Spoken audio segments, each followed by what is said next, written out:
Historia 1. Los guardianes del bosque. Mi nombre es Javier y soy de esos que encuentran la paz en la noche. No me refiero a la noche de la ciudad con sus luces y ruidos, sino a la oscuridad profunda del monte. Siempre he sido un senderista nocturno, un explorador de lo invisible bajo la luna. Vivo en Galicia, y aquí los bosques tienen un alma antigua.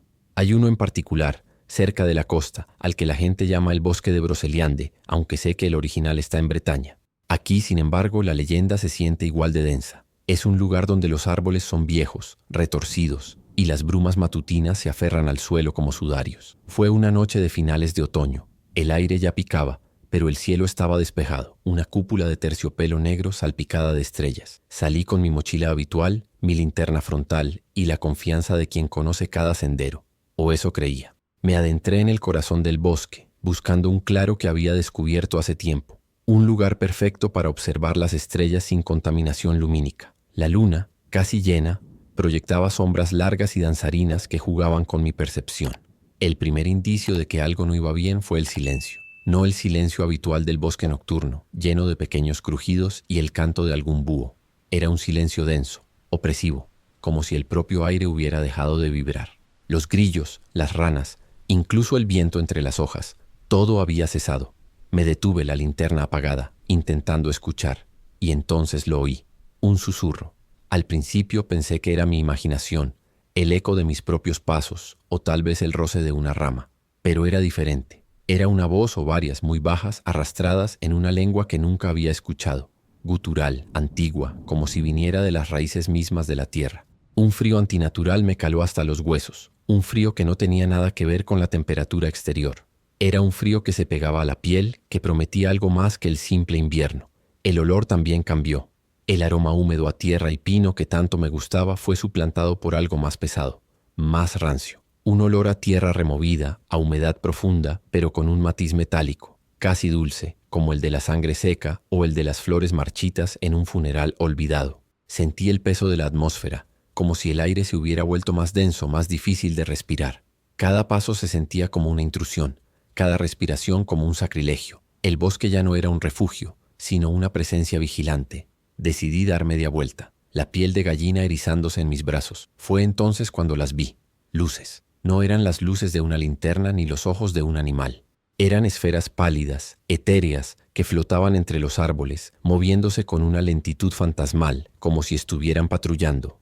1, 2, luego 3, formaron un semicírculo en la distancia, y detrás de ellas, entre la penumbra, las figuras, altas, esbeltas, envueltas en lo que parecían ser capas oscuras que se fundían con las sombras. No se movían, o al menos no de la forma en que lo haría una persona. Permanecían inmóviles como estatuas vivientes, pero sentía sus ojos fijos en mí. Mi corazón martillaba en mi pecho. Eran al menos media docena, y lo que más me heló la sangre fue lo que parecían llevar en las manos. Armas, no armas modernas, sino lanzas toscas o bastones gruesos, rematados con algo afilado que brillaba débilmente bajo la luz de la luna. No me atacaron, no corrieron hacia mí, simplemente estaban allí, formando un perímetro alrededor de un montículo de tierra, cubierto de piedras irregulares y musgo, que en ese momento entendí que no era una formación natural. Era un túmulo, un lugar de entierro, antiguo, olvidado por los vivos pero no por sus guardianes. Los susurros se hicieron más fuertes, un coro gutural que parecía emanar de las mismas figuras, o del suelo bajo mis pies. No eran palabras, sino una advertencia, una prohibición. El mensaje era claro. Este lugar no era para mí. Me di la vuelta lentamente, sin hacer ruido, y empecé a retroceder paso a paso, sin romper el contacto visual con las sombras inmóviles. El frío me seguía. El olor me asfixiaba. No corrí, porque sentía que si lo hacía, desataría algo. Salí del bosque casi arrastrándome, la respiración entrecortada, el cuerpo tembloroso. Desde aquella noche, no he vuelto a pisar el bosque de Broceliande cuando el sol se ha puesto. A veces, en las noches de luna llena, me asomo a la ventana y miro hacia el horizonte, donde sé que se extiende su silueta oscura, y juro que en el silencio de mi habitación todavía puedo escuchar, muy débilmente, el eco de esos susurros antiguos, recordándome que hay lugares en este mundo que nunca han dejado de ser sagrados, custodiados por algo que va más allá de nuestra comprensión, y que es mejor dejar en paz a los muertos. Y Historia 2. El último mensaje del abuelo. Me llamo Marco, y la verdad es que nunca fui de los que creen en fantasmas o en historias de ultratumba. Siempre he sido un tipo pragmático, con los pies en la tierra, algo que mi abuelo Antonio siempre decía que había heredado de él. Mi abuelo era un inmigrante gallego que llegó a Brooklyn en los años 50, se hizo a sí mismo y construyó una vida modesta pero digna. Su apartamento, en un edificio de ladrillo visto en Bay Ridge, era su santuario, un museo de su vida. Cuando falleció hace unos meses, a los 92 años, fue un golpe duro. Después del funeral, la familia decidió que había que vaciar el piso y yo me ofrecí voluntario. Era mi manera de despedirme, de revivir los recuerdos entre sus cosas. La primera semana fue agotadora pero terapéutica. Revisaba sus libros, sus viejas herramientas, las fotos amarillentas. Estaba solo en el apartamento la mayor parte del tiempo, lo cual agradecía. Era un espacio de duelo íntimo. Fue a principios de la segunda semana cuando empezó. Estaba en el salón doblando unas mantas que mi abuela había tejido cuando un aroma familiar me envolvió. Era el inconfundible olor a tabaco de pipa de mi abuelo. Él había dejado de fumar hacía más de 20 años, y el apartamento había sido ventilado y limpiado a fondo antes de que yo empezara. No había rastro de tabaco. Me quedé quieto aspirando el aire. Era tenue, casi imperceptible, pero estaba ahí. Lo atribuí al cansancio, a la sugestión del momento. Minutos después, mientras subía las escaleras hacia el dormitorio principal, oí algo. Un arrastrar de pies, lento, pesado, inconfundible. Era el sonido de las zapatillas de mi abuelo contra el parqué. Me detuve en seco, el corazón dándome un vuelco. No había nadie más en el piso. Bajé corriendo, revisé el salón, la cocina. Vacío. Volví a subir más despacio y el sonido se repitió, esta vez desde el pasillo que llevaba al baño. Era como si alguien caminara por el piso, con la misma cadencia pausada que él tenía en sus últimos años. El olor a tabaco se hizo más fuerte, concentrándose en el estudio donde mi abuelo pasaba horas leyendo. El ambiente en el apartamento se volvió denso, pesado. No era solo el olor a tabaco, que ahora era casi abrumador en ciertas habitaciones, sino también un frío inexplicable. A pesar de que era verano y las ventanas estaban cerradas, había puntos en el estudio y en el pasillo donde el aire se volvía gélido, como si una nevera estuviera abierta. Sentía una presión constante, como si alguien me observara desde la penumbra de los rincones. Cada crujido del viejo edificio, cada soplo de viento a través de una rendija se magnificaba, sonando como un susurro o un lamento. La melancolía que ya sentía por su pérdida se mezcló con una inquietud creciente, una sensación de que no estaba solo, de que la presencia de mi abuelo no se había desvanecido del todo. La atmósfera era fúnebre, cargada de una tristeza que no era solo mía. Estaba en el estudio, organizando los libros de su biblioteca. Mi abuelo era un lector empedernido. Recordé un reloj de bolsillo de plata que siempre llevaba consigo, un regalo de mi abuela. Lo buscamos por todas partes en el hospital, entre sus pertenencias, en su mesilla de noche. Nunca apareció. Pensamos que se había perdido o que alguien lo había cogido. Estaba a punto de cerrar una caja de libros antiguos, de esos que apenas había tocado en años, cuando mis ojos se posaron en un volumen grueso, encuadernado en cuero, sobre la historia de Galicia. Era un libro que siempre había estado en la estantería más alta, intocable. Por alguna razón sentí el impulso de cogerlo. Al abrirlo, en una página central, entre las hojas amarillentas, encontré el reloj de bolsillo. Estaba allí, perfectamente encajado en un hueco que no existía. Era imposible que lo hubiera puesto allí mi abuelo, y mucho menos que se hubiera mantenido oculto tanto tiempo. Mis dedos temblaron al tocar el metal frío del reloj. En ese instante, el olor a tabaco se intensificó hasta el punto de casi asfixiarme. El aire se volvió helado, y una voz, rasposa y grave, inconfundiblemente la de mi abuelo, resonó en mi oído, no en mi mente, sino como si alguien estuviera justo detrás de mí. No confíes en el que ríe fácil, Marco. Él sabe dónde está enterrado. La voz se desvaneció tan rápido como apareció, dejando un eco gélido en el aire. Solté el reloj que cayó con un tintineo sordo sobre el parqué. Salí del estudio a trompicones, luego del apartamento sin mirar atrás. No he vuelto desde entonces. El mensaje de mi abuelo me persigue. ¿Quién es el que ríe fácil? ¿Qué es lo que sabe? ¿Y dónde está enterrado qué? La casa de mi abuelo, que era un refugio de recuerdos, se ha convertido en un lugar de misterio y advertencia. Y yo, el pragmático Marco, ahora sé que hay cosas que trascienden la vida y la muerte, y que a veces los que se van dejan mensajes que no podemos ignorar, aunque no los entendamos del todo. Historia 3. Historia 3. La tumba abierta. Mi nombre es Ricardo. Llevo más de 30 años trabajando como sepulturero en el cementerio de San Fernando, aquí en la Ciudad de México. He visto de todo, o eso creía. He despedido a miles de almas, he cavado incontables fosas, he sellado nichos y he sido testigo del dolor más profundo que uno pueda imaginar. La muerte para mí se convirtió en una compañera silenciosa, casi rutinaria. El cementerio es mi segundo hogar, un lugar que a pesar de su propósito siempre me ha transmitido una extraña paz al amanecer, cuando la ciudad aún duerme y solo los pájaros empiezan a despertar. Era una mañana de finales de agosto, de esas en las que la niebla se aferra a las lápidas como un velo fantasmal, y el aire aún conserva el fresco de la noche. Llegué antes de que saliera el sol, como de costumbre, para revisar las instalaciones y preparar las herramientas para la jornada. Las tumbas y mausoleos se alzaban como siluetas oscuras y el silencio era casi absoluto. Mientras caminaba por uno de los senderos más antiguos entre panteones de familias de abolengo, algo me llamó la atención. Una anomalía. Había una lápida de mármol, grande y antigua, que cubría lo que parecía ser una tumba subterránea. La conocía bien. Era la de la familia de la Garza, deshabitada desde hacía décadas. Lo extraño era que la pesada losa, que normalmente estaba sellada con argamasa y era casi imposible de mover sin maquinaria, estaba ligeramente desplazada. Apenas unos centímetros, lo suficiente para dejar una rendija oscura. Me acerqué con cautela, el corazón empezando a latirme un poco más rápido de lo normal. Pensé en vandalismo, aunque era raro en esa zona tan vigilada. Al asomarme, la rendija me permitió ver hacia abajo. La tumba estaba abierta, completamente abierta. La losa había sido corrida a un lado, revelando un hueco oscuro y profundo. Y lo más inquietante, estaba vacía. No había ataúd, ni restos, solo tierra removida en el fondo, como si acabaran de excavar. Pero no había señales de que alguien hubiera estado trabajando allí, ni herramientas, ni montones de tierra fresca alrededor. Solo la tumba abierta y el vacío. El aire alrededor de la tumba se volvió gélido, un frío que no tenía nada que ver con la humedad de la madrugada. Era un frío que me calaba los huesos, que prometía algo más que la simple baja temperatura.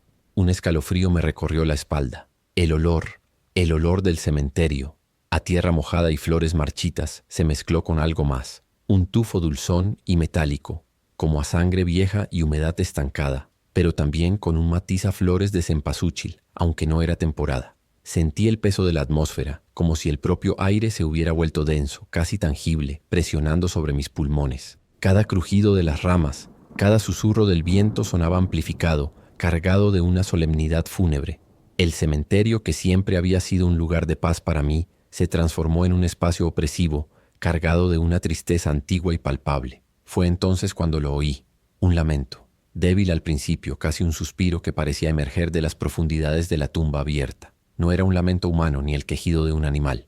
Era un sonido gutural, prolongado, lleno de una pena infinita, como un eco de dolor que venía de muy lejos o de muy dentro. Se intensificó, un gemido lastimero que me erizó cada vello del cuerpo. Me quedé paralizado, la linterna frontal apuntando al oscuro abismo. De repente una figura comenzó a materializarse desde el fondo de la tumba. Era etérea, translúcida, como si estuviera hecha de la misma niebla de la mañana, pero con una forma vagamente humana. No pude distinguir rasgos faciales, pero la silueta era inconfundiblemente femenina, envuelta en lo que parecía un sudario o un vestido largo y vaporoso. Se elevó lentamente, sin tocar los bordes de la tumba, flotando con una gracia espectral. El lamento se hizo más fuerte, un sollozo ahogado que resonaba en el silencio del amanecer. La figura se detuvo justo encima de la abertura, su forma fluctuando como una llama en el viento, pareciendo mirar a su alrededor con una expresión de profunda desorientación o desesperación. Extendió una mano, o lo que parecía ser una mano, hacia el cielo gris, como si buscara algo o a alguien. Y luego, tan rápido como había aparecido, la figura se desvaneció. Se disolvió en el aire como si nunca hubiera estado allí, dejando solo el frío intenso y el silencio. El lamento cesó abruptamente, dejando un vacío ensordecedor. Me quedé allí, temblando, la linterna apuntando a la tumba vacía. Mis ojos, acostumbrados a la oscuridad, se fijaron en un detalle en el borde de la abertura. Una pequeña pila de tierra fresca, como si algo la hubiera arrastrado desde el interior, formaba un rastro tenue que se perdía entre el musgo y las viejas hojas. Era una tierra húmeda, oscura, que contrastaba con el suelo seco y apelmazado de alrededor. No sé cuánto tiempo estuve allí, con la boca seca y el corazón latiéndome a 1000 por hora. No cerré la tumba. No pude. La dejé abierta como la encontré y me alejé, sin atreverme a mirar atrás. Desde aquella mañana, cada vez que paso por el panteón de los de la Garza, la miro de reojo. Sé que hay cosas en este cementerio que van más allá de los cuerpos y las lápidas, cosas que vagan entre los vivos y los muertos. Y me pregunto, ¿quién era esa mujer? ¿Qué buscaba? ¿Y por qué su tumba estaba vacía, pero dejó un rastro de tierra fresca como si acabara de salir de ella? La muerte para mí ya no es solo una rutina silenciosa. Ahora tiene un rostro, un lamento y un misterio que me persigue cada amanecer. Historia 4. Las sombras de la Inquisición. Mi nombre es Carlos. Llevo casi 15 años trabajando como vigilante de seguridad nocturno y he pasado por todo tipo de edificios, bancos, oficinas, centros comerciales. Pero hace 3 años me destinaron al Museo de la Inquisición de Toledo, y eso fue un antes y un después. Toledo es una ciudad con historia en cada piedra, y este museo en particular es un lugar donde el pasado no solo se exhibe, sino que parece respirar. Está ubicado en lo que fueron antiguas dependencias, celdas y cámaras de juicio. Por el día, con el bullicio de los turistas, es solo eso, un museo. Pero cuando cae la noche, cuando las puertas se cierran y las luces se apagan, el ambiente cambia, se convierte en otra cosa. Al principio lo atribuía a la sugestión. ¿Quién no sentiría un escalofrío al pasar junto a un potro de tortura o una doncella de hierro a las 3 de la mañana? Pero las cosas empezaron a ir más allá de la imaginación. La primera vez que realmente me inquieté fue una noche de invierno, especialmente fría y silenciosa. Estaba haciendo mi ronda habitual por el pasillo de las celdas, esas pequeñas mazmorras de piedra donde encerraban a los acusados. La mayoría están vacías, pero una de ellas, la del fondo, siempre me había dado una sensación extraña. Esa noche al pasar, juraría que oí algo, un lamento muy débil, casi un suspiro, que venía del interior de esa celda. Me detuve en seco, aguantando la respiración. El sonido se cortó. Pensé que era el viento o el crujido del viejo edificio, pero la impresión fue tan vívida que encendí mi linterna y apunté a la reja. No había nada, solo la oscuridad y el eco de mi propia respiración. A partir de esa noche el museo se transformó. El frío se hizo más intenso, no un frío normal, sino uno que calaba hasta los huesos, que no se iba ni con la calefacción. Había puntos específicos en las salas de exposición, especialmente cerca de los instrumentos de tortura más brutales, donde el aire se volvía gélido, como si una nevera estuviera abierta de par en par. El olor también cambió. Al aroma habitual a polvo, piedra antigua y madera vieja, se añadió un matiz metálico, como a óxido o sangre seca, y un hedor a humedad profunda, casi a carne en descomposición, que aparecía y desaparecía sin explicación. Sentía el peso del aire, una opresión constante en el pecho, como si estuviera cargado de la desesperación y el miedo de siglos pasados. Cada sombra parecía alargarse, cada eco se convertía en un susurro, y el silencio cuando llegaba era más aterrador que cualquier ruido, porque prometía algo inminente. La atmósfera era fúnebre, cargada de una tristeza y un sufrimiento palpables. Los lamentos volvieron, y esta vez no eran susurros, eran gritos. Gritos ahogados de dolor insoportable que parecían venir de las profundidades del museo, de las celdas, de los pasillos oscuros. Gritos de hombres y mujeres mezclados con súplicas en un castellano antiguo, casi incomprensible.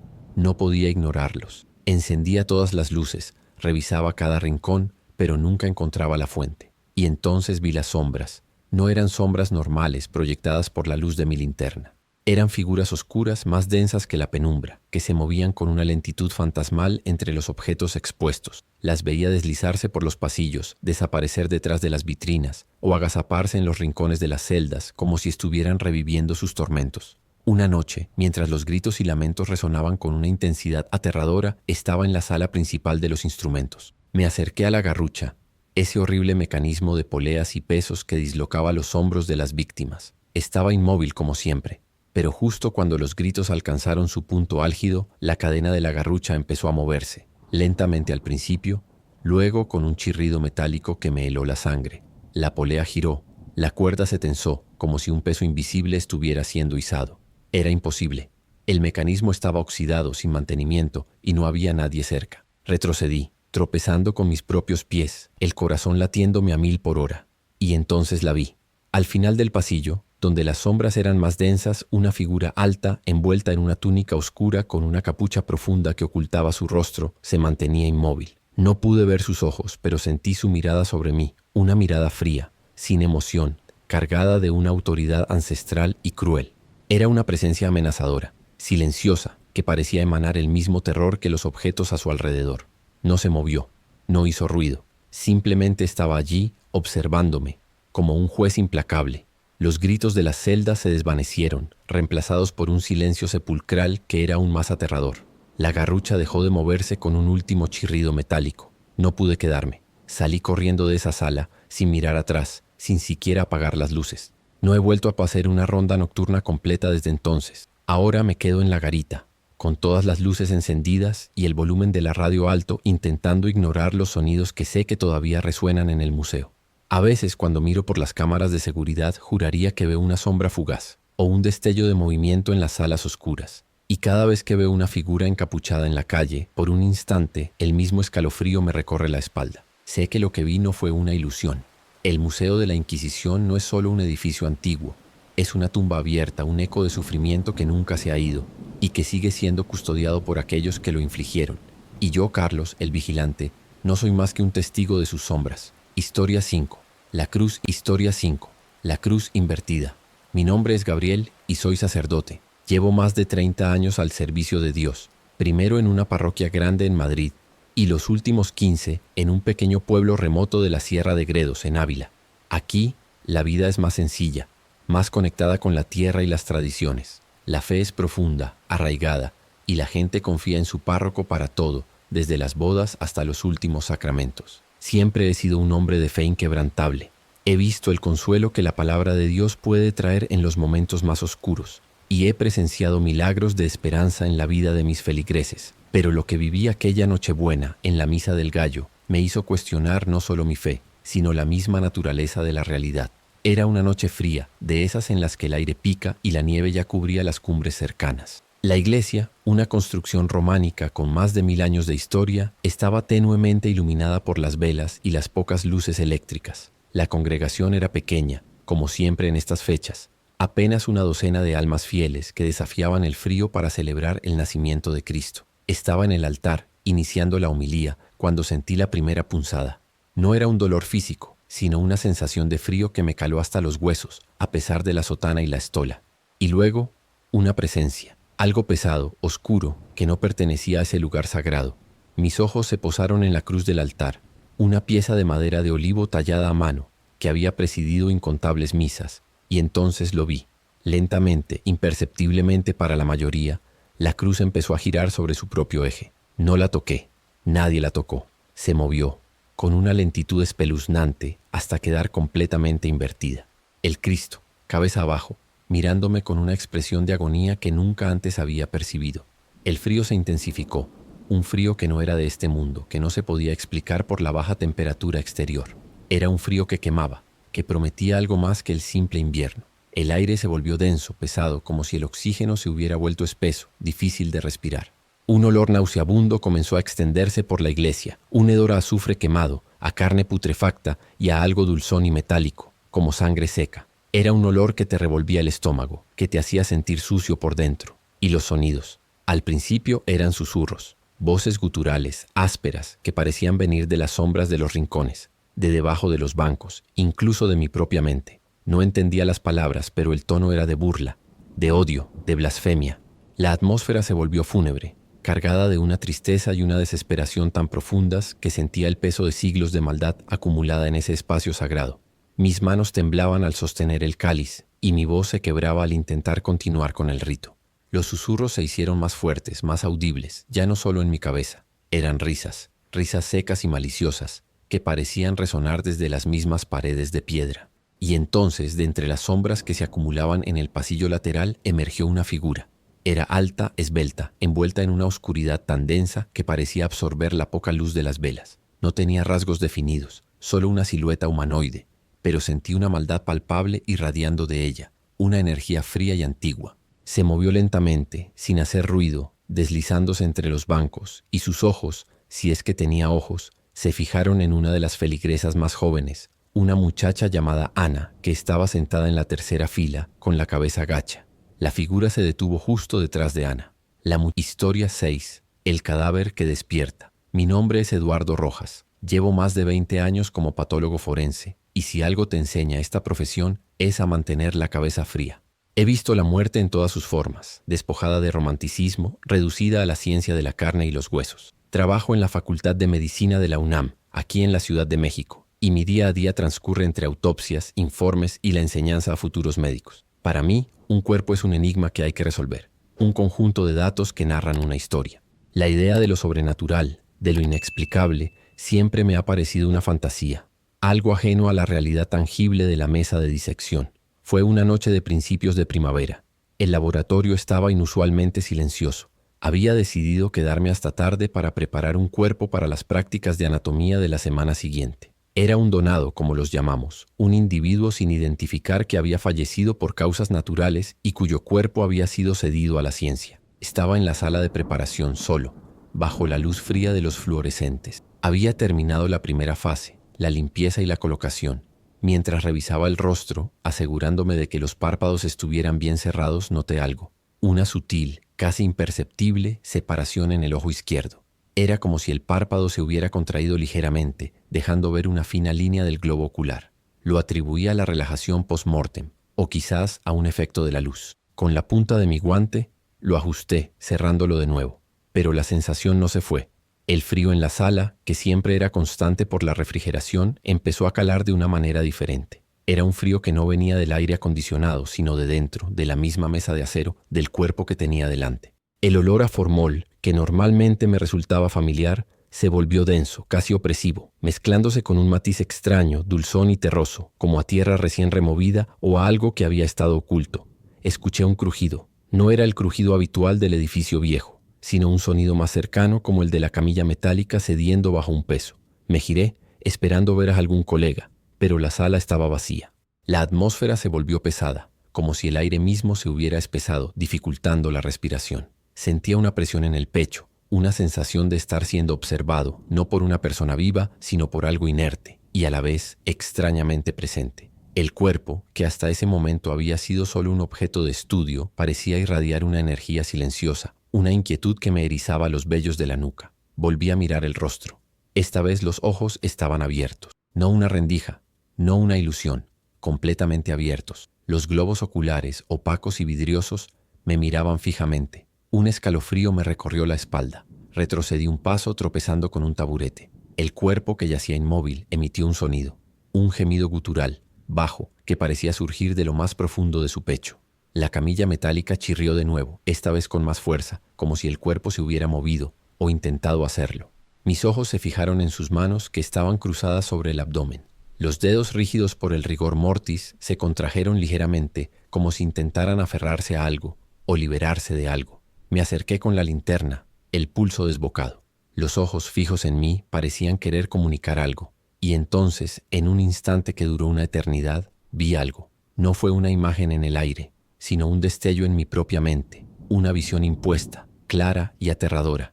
En el interior del ojo derecho del cadáver, como si fuera una pantalla diminuta, se proyectó una imagen fugaz, un sótano oscuro, húmedo, con paredes de ladrillo, y en el centro, una figura. No la del cadáver, sino la de un hombre corpulento, con una mancha de sangre en la camisa, y en su mano, un objeto, una pequeña navaja, con el mango de hueso. La imagen se desvaneció tan rápido como apareció, pero el terror permaneció. El cuerpo, con un último y audible crujido de la camilla, pareció relajarse. Los ojos se cerraron lentamente, volviendo a su estado original, como si nunca se hubieran abierto. El gemido cesó. El olor a tierra y humedad se desvaneció, dejando solo el formol. La sala volvió a su frío habitual, a su silencio rutinario, pero yo ya no era el mismo. Salí de allí sin terminar el trabajo, sin poder mirar atrás. No he vuelto a entrar en esa sala solo por la noche. El cuerpo, el donado, fue utilizado para las prácticas y nadie más notó nada. Pero yo sí, sé lo que vi, lo que sentí. Sé que ese cuerpo no murió de causas naturales, que su muerte fue violenta y que su asesino sigue libre. Pero ¿cómo lo explico? ¿Cómo digo que un cadáver me habló, que me mostró un secreto con sus ojos muertos? Mi mente científica se niega a aceptarlo, pero mi memoria no puede borrarlo. Ahora cada vez que miro un cuerpo en la mesa de disección me pregunto, ¿qué otras historias calladas guardan? ¿Qué otros secretos intentan revelar los muertos más allá de lo que la ciencia puede ver? Y me pregunto si algún día ese hombre corpulento con la mancha de sangre sabrá que su víctima, incluso en la muerte, encontró una forma de hablar. Historia 7. El mensajero del mar. Mi nombre es Carmen. Llevo toda mi vida en Yastres, un pequeño pueblo pesquero en la costa asturiana. Aquí, el mar lo es todo. Nos da el sustento, nos marca el ritmo de la vida y también a veces se lleva a los nuestros. Nuestro cementerio, el de San Roque, es especial. Está en lo alto del acantilado mirando al Cantábrico y muchas de sus tumbas son cenotafios, dedicados a marineros que el mar reclamó para siempre, cuyos cuerpos nunca regresaron. Siempre he sentido un profundo respeto por este lugar, por las almas que descansan allí y por las que aún vagan por las aguas. Para mí, el mar era un viejo amigo, a veces caprichoso, pero siempre familiar. Fue hace poco más de un año cuando todo empezó a cambiar. Una noche de tormenta, de esas en las que el viento aúlla como un lobo hambriento y las olas golpean los acantilados con furia. Oí algo que no era el temporal. Eran campanas, no las de la iglesia que repicaban a lo lejos, sino unas campanas de barco, con un sonido grave y metálico, como si vinieran de muy adentro de la bruma. Al principio pensé que era la imaginación, el viento jugando con los sonidos, pero luego, a través de la ventana que da al cementerio, vi unas luces, pequeñas, titilantes, de un color azul verdoso, que se movían entre las lápidas como si alguien llevara linternas antiguas o como fuegos fatuos danzando sobre las tumbas. Duró apenas unos minutos y luego, con la misma rapidez con la que apareció, se desvaneció. Lo atribuí a la niebla, a la fatiga, a cualquier cosa menos a lo que mi instinto me decía. Pero las campanas y las luces volvieron, cada noche. El frío en Yastres es habitual en invierno, pero este era diferente. Era un frío húmedo, salado, que calaba hasta los huesos, como si el mismo fondo del mar se hubiera abierto y su aliento helado se extendiera por el pueblo. El aire se impregnó de un olor nauseabundo. No era solo el salitre y las algas mojadas, sino un tufo a humedad estancada, a madera podrida y a pescado muerto, como si el mar hubiera vomitado sus entrañas en la orilla. Sentía el peso del aire, una opresión constante en el pecho, como si la melancolía de todos los naufragios y las almas perdidas se concentrara en cada rincón. El pueblo, que siempre había sido un refugio de paz, se transformó en un lugar lúgubre, cargado de una tristeza ancestral, una atmósfera fúnebre que me envolvía y me hacía sentir que estaba de luto por algo invisible, algo que el mar no había querido soltar. Los sonidos del Cantábrico, antes reconfortantes, se volvieron ominosos, un lamento constante. Una noche, la tormenta era aún peor. Las campanas sonaban con una furia inusitada, más cerca que nunca, y las luces en el cementerio eran más brillantes, más numerosas, moviéndose con una intención que me heló la sangre. Estaba en mi salón, junto a la ventana que da al pequeño jardín. La lluvia golpeaba los cristales con rabia, y entonces la vi, una figura. No era humana en el sentido que conocemos. Era alta, de silueta indistinta, pero claramente erguida, y estaba completamente cubierta de algas marinas, arena y restos de conchas, como si acabara de emerger del fondo del océano.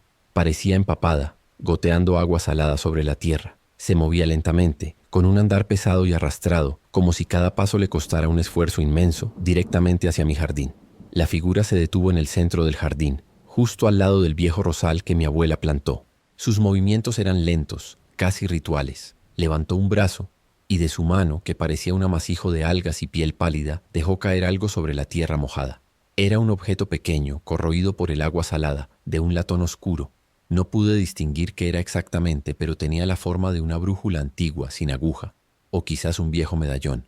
La figura se quedó inmóvil por un momento, como si esperara que yo comprendiera, o transmitiera un mensaje silencioso, una advertencia. Sentí su mirada, aunque no pude ver sus ojos. Era una mirada de una tristeza infinita, de un cansancio milenario. Luego, con la misma lentitud con la que había llegado, la figura se dio la vuelta y se alejó. No hacia el mar, sino hacia el cementerio, perdiéndose entre las lápidas y la niebla. Me quedé allí, paralizada, el corazón latiéndome con una fuerza brutal. No sé cuánto tiempo pasó antes de que me atreviera a salir al jardín. La lluvia había amainado. Allí, donde la figura se había detenido, encontré el objeto. Era una pequeña brújula de latón, sin cristal ni aguja, incrustada de conchas diminutas y algas secas. Olía a mar profundo, a sal y a muerte. La brújula está ahora en una caja, guardada en el fondo de un cajón. No he vuelto a ver las luces ni a oír las campanas con la misma intensidad, pero sé que están ahí. Mi vida en Yastres ha cambiado.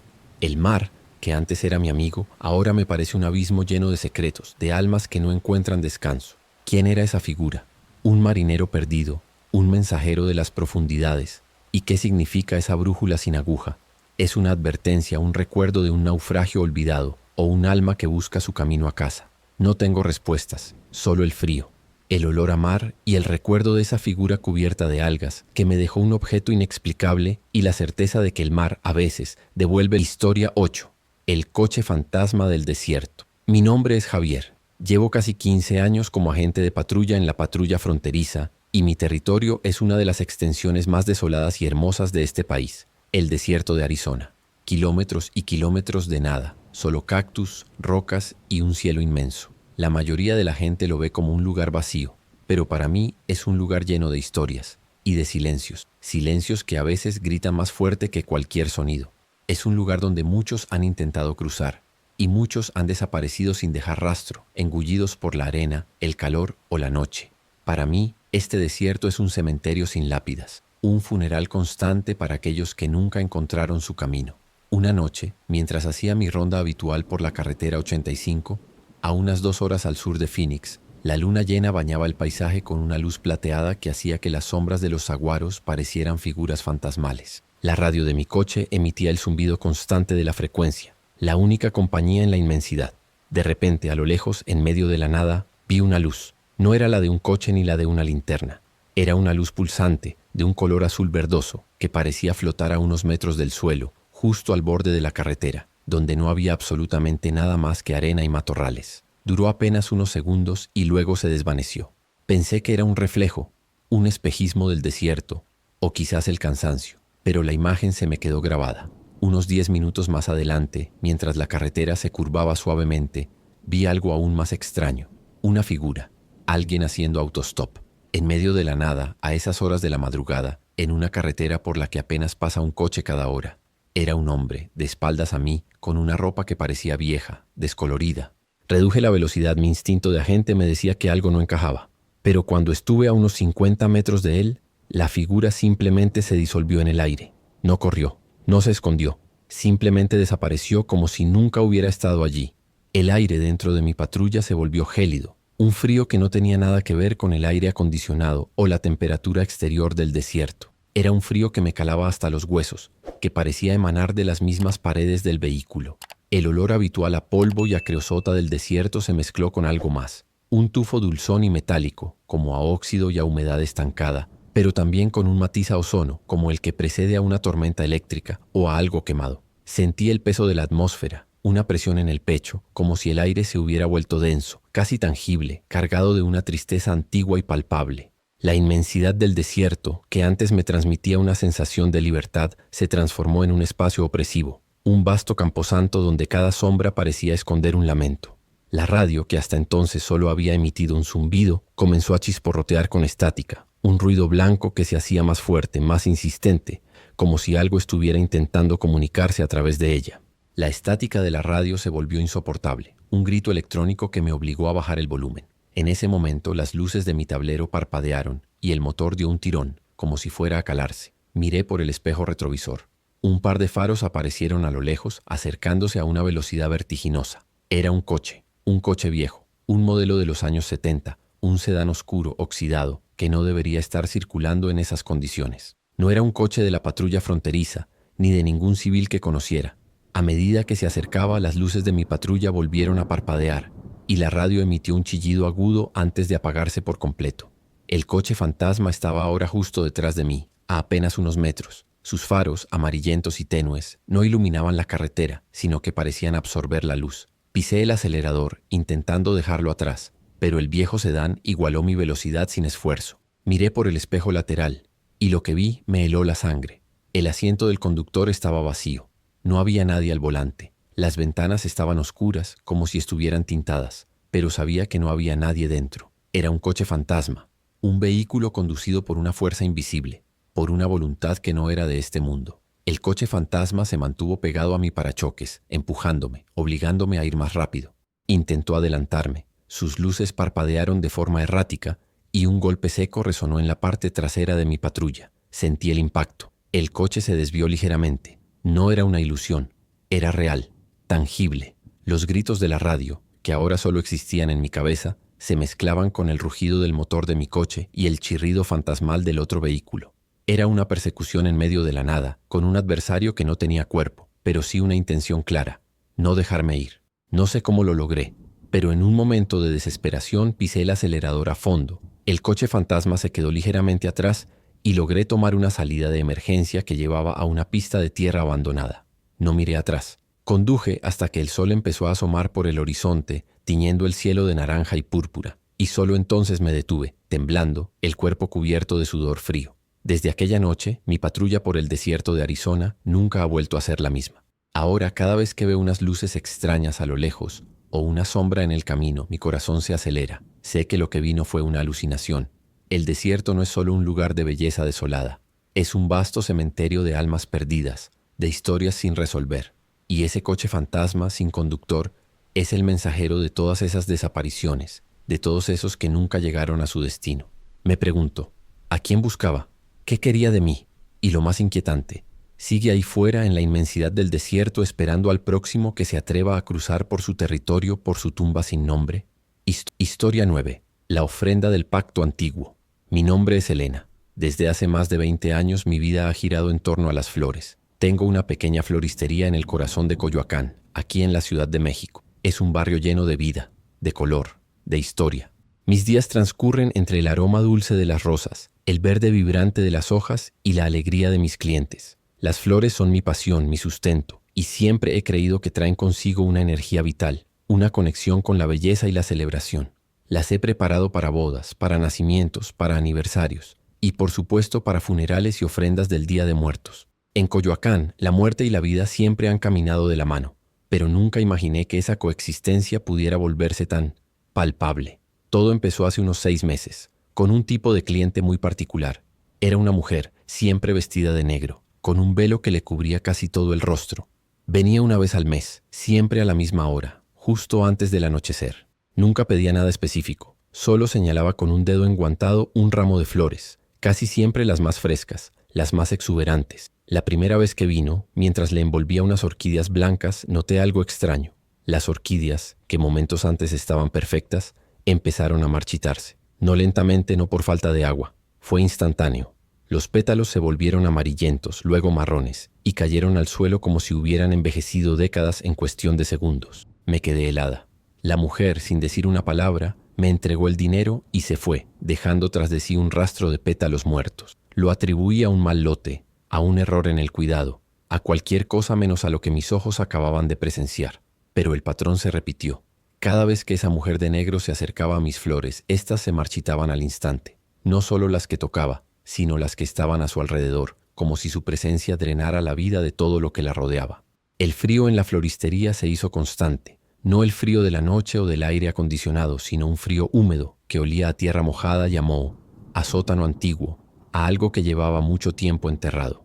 El dulce aroma de las flores fue reemplazado por un hedor dulzón y nauseabundo, a carne en descomposición, a incienso rancio y a algo metálico, como sangre seca. Sentía el peso del aire, una opresión constante en el pecho, como si la tienda se hubiera convertido en un mausoleo, cargado de una tristeza ancestral y una energía densa, casi tangible. La atmósfera era fúnebre, como si el espíritu de la muerte se hubiera instalado en mi negocio, y los susurros comenzaron. Voces bajas, apenas audibles, que parecían venir de las paredes, de las propias flores marchitas, advirtiéndome. Ella viene. El pacto. La ofrenda. Una tarde, la mujer de negro entró. Los susurros se hicieron más fuertes, un coro de voces que me rodeaban advirtiéndome. No la dejes, el tiempo se acaba. Las flores de la entrada, mis hermosas calas y lirios, se volvieron negras y cayeron al suelo con un crujido seco. La mujer se detuvo frente a mí y por primera vez levantó su velo. No tenía rostro. Donde debería haber estado su cara, solo había una sombra, un vacío oscuro, pero sentí sus ojos clavados en mí, una mirada fría, antigua, que me traspasaba el alma. Su boca, o lo que parecía ser su boca en la penumbra, se movió, y una voz que no era suya, sino un coro de voces antiguas y guturales resonó en mi cabeza, no en mis oídos. Necesitamos la ofrenda. El pacto antiguo exige su pago. Mi corazón latía con fuerza. El pánico me paralizaba. Intenté gritar, pero mi voz no salía. La figura levantó una mano, y de su palma, de la oscuridad que la formaba, emergió un símbolo.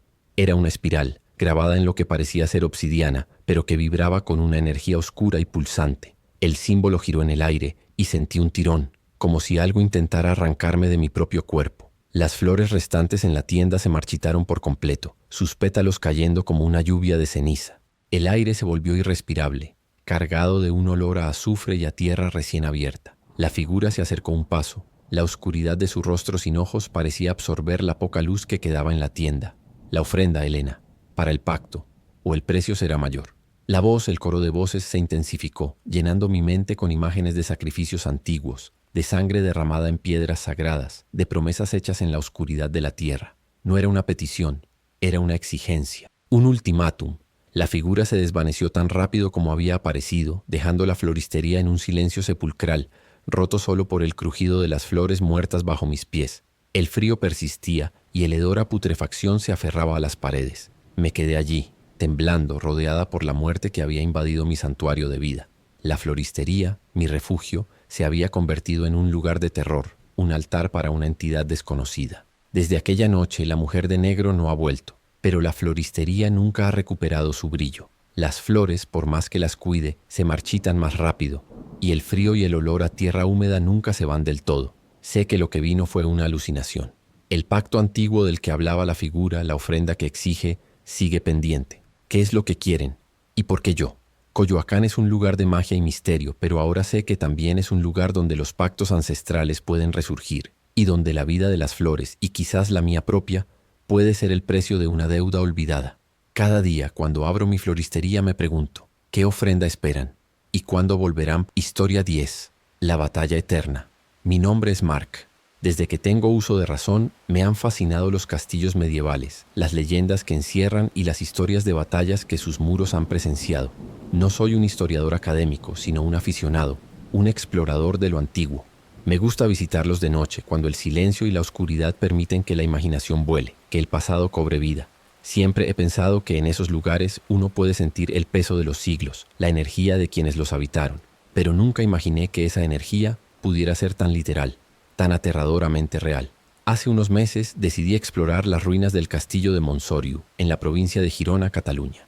Es un lugar impresionante, una fortaleza que ha sido testigo de innumerables asedios y batallas a lo largo de la historia. Las leyendas locales hablan de almas en pena, de caballeros que aún vagan por sus pasillos. Llegué al anochecer, justo cuando el sol se ponía, tiñendo el cielo de un rojo intenso. Esperé a que la oscuridad fuera total, que la luna se alzara, para adentrarme en las ruinas. El aire era inusualmente quieto para la cima de una montaña.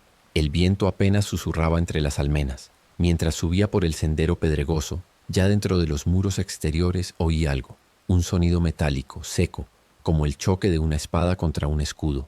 Era muy débil, casi imperceptible, pero lo suficientemente claro como para que mi corazón diera un vuelco. Lo atribuí al eco de la noche, a mi propia sugestión, a las ramas de los árboles golpeando alguna roca. Pero el sonido no se fue. Se repitió esta vez más cerca, seguido de un gemido ahogado que pareció surgir de las profundidades de la tierra. El frío en el castillo, que debería ser el de una noche de otoño, se intensificó de una manera antinatural. No era el frío del viento, sino un frío húmedo, que olía a piedra mojada y a óxido, a algo antiguo y putrefacto. Era un frío que calaba hasta los huesos, que parecía emanar de las mismas piedras milenarias, como si el castillo estuviera respirando un aliento helado. El aire se volvió denso, pesado, cargado de una presión opresiva que me dificultaba la respiración.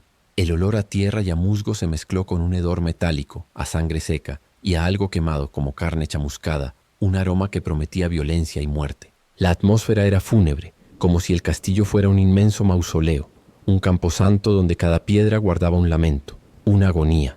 Sentía que no estaba solo, que miles de ojos invisibles me observaban desde las sombras. Los sonidos se intensificaron.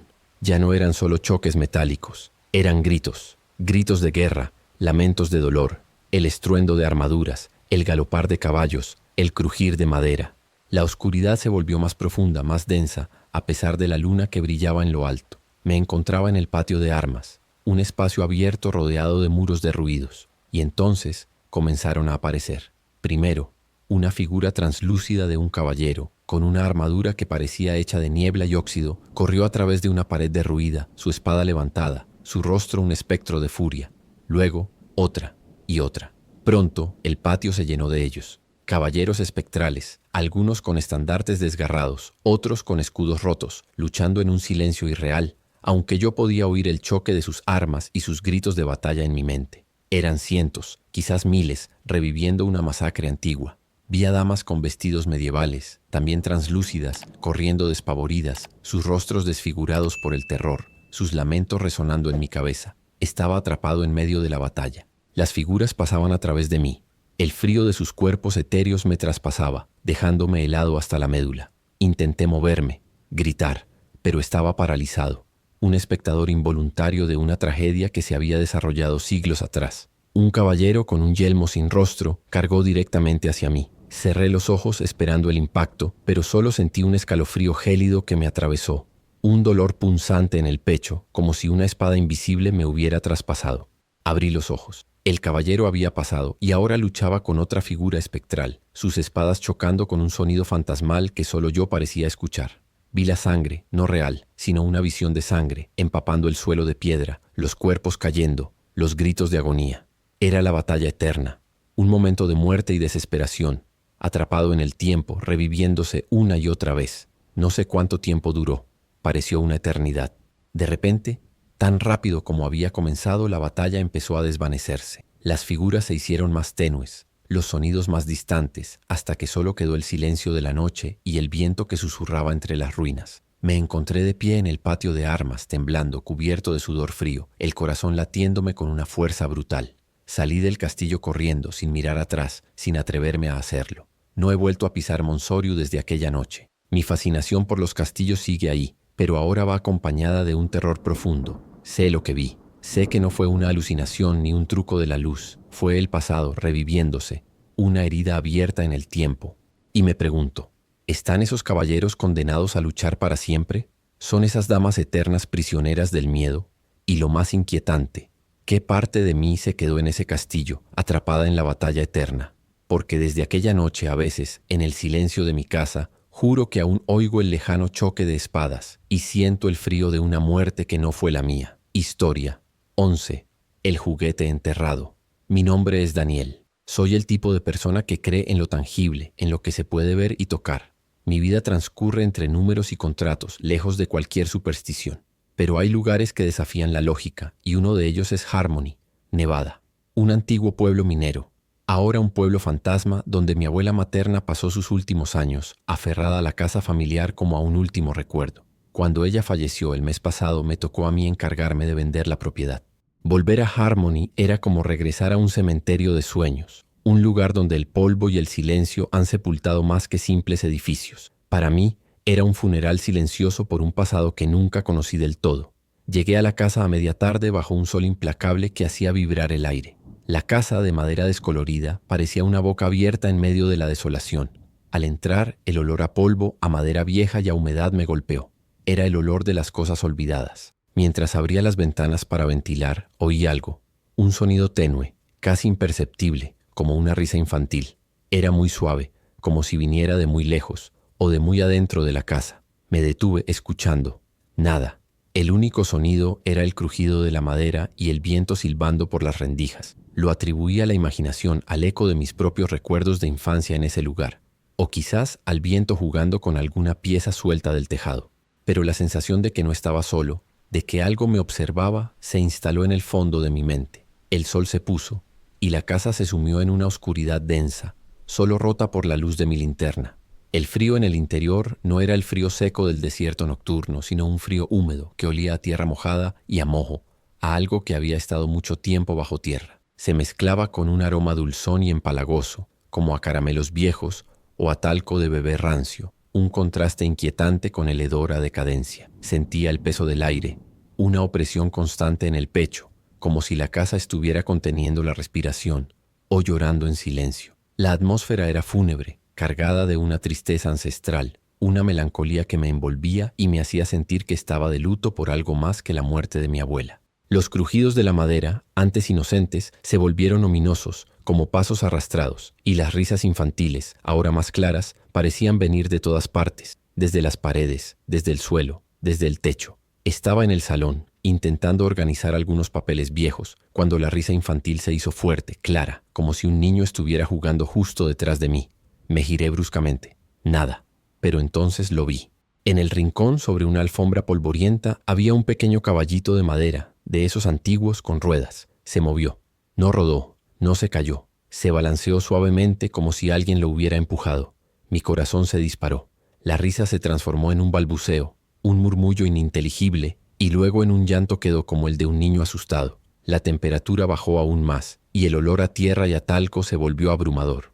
Una figura apareció en el umbral de la puerta. Era la silueta de un niño pequeño, translúcida, apenas visible en la penumbra, vestido con lo que parecían ropas antiguas, descoloridas. No tenía rostro, solo una mancha oscura donde deberían haber estado los ojos, pero sentí su mirada, una mirada de profunda tristeza y desesperación. El niño espectral levantó una mano pequeña y pálida y señaló hacia el suelo, en el centro del salón, justo donde había una mancha oscura en la alfombra.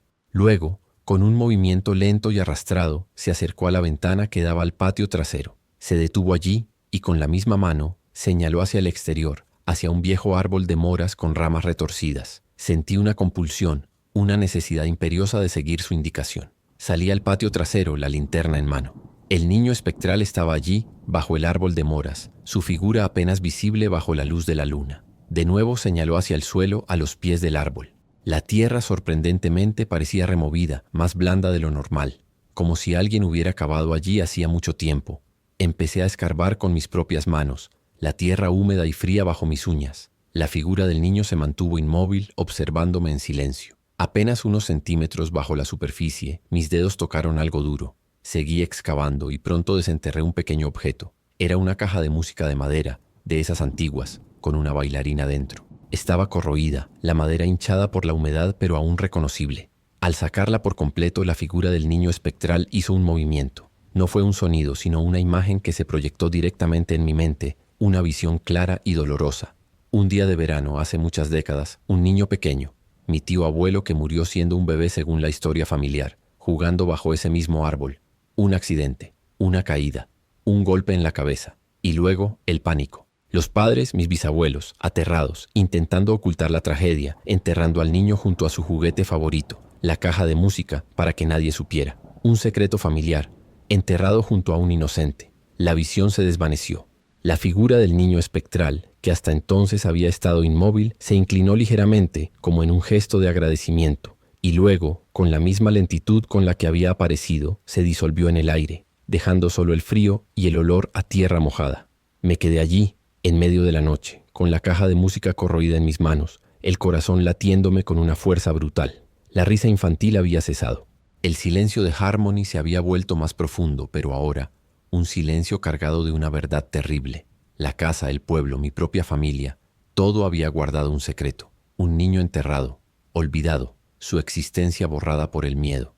He vuelto a la ciudad, pero la caja de música está conmigo. No he podido vender la casa. Harmony, el pueblo fantasma, ya no es solo un cementerio de sueños, sino la tumba de un secreto familiar. ¿Qué haré con esta verdad? ¿Revelarla? ¿Desenterrar el pasado y la vergüenza? ¿O dejar que el niño descanse en paz ahora que su juguete ha sido encontrado? No tengo respuestas, solo el recuerdo de esa figura espectral y la certeza de que hay secretos tan profundos, tan dolorosos, que incluso la muerte no puede callar, y que a veces los muertos, a través de un simple juguete, encuentran la forma de hablar. Historia 12. La Dama de las Azucenas. Mi nombre es Ricardo.